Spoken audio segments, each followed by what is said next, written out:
பிரியமானவர்களே, நம் வாழ்வில் வரும் சத்துருக்களின் வகைகளை குறித்து இந்த நாளிலே தியானிக்கலாம். அதாவது சத்துருக்களின் வகைகள் என்று சொல்லி பார்க்கும்பொழுது, பிசாசானவன் தன்னுடைய குணாதிசயங்களை பல்வேறு விதமாக நமக்கு எதிராக செயல்பட வைப்பதினால, அது பல்வேறு வகையான சத்துருக்களாக நம்முடைய வாழ்விலே கடந்து வருவதை, அதை எதிர்த்து வருவதை நாம் பார்க்க முடியும். அதில் முதல் காரியம் சங்கீதம் 35:3 வசனத்தின் அடிப்படையிலே துன்பப்படுத்துகிறவர்கள். யார் நம்மை துன்பப்படுத்துவார்? மத்தேயு 10:36 வசனத்தின் அடிப்படையிலே குடும்பத்தில் உள்ளவர்கள்.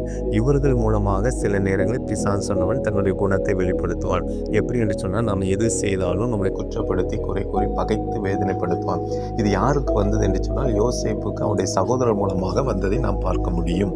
மேலும் நாம் இதில் என்ன செய்ய வேண்டும் என்று சொன்னால், நாம் கவலைப்படாமல் இருக்க வேண்டும். ஏனென்று சொன்னால், இந்த பிசாசின் கிரியைகளே நாம் கவலைப்படுவதற்காகத்தான் செயல்பட வைக்கிறது.